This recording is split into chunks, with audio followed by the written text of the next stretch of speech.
talking about a resolution that came before the House this past week honoring Charlie Kirk. And there were 58 Democrats who voted against it. You were one. Yeah. Why? Absolutely. You know what? One of the things I do want to point out that's not been laid out that honestly hurts my heart is when I saw the no votes, there were only 2 Caucasians.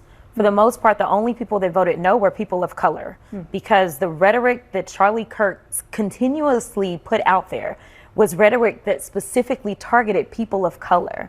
And so it is unfortunate that even our colleagues could not see how harmful his rhetoric was specifically to us. And I can tell you that a month prior to him passing away, he had actually gotten out on his podcast. I wasn't aware of this at the time, but he got out there and he was talking negatively about me directly. So if there was any way that I was going to honor somebody who decided that they were just going to negatively talk about me and proclaim that I was somehow involved in the great white replacement, yeah, I'm not honoring that kind of stuff, especially as a civil rights attorney and understanding how I got to Congress, knowing that there were people that died, people that were willing to die, that worked to make sure that voices like mine could exist in this place. So to me, just like we wanted to make sure that those Confederate relics were taken down, the idea of a new age relic being propped up was something that I just could not subscribe to.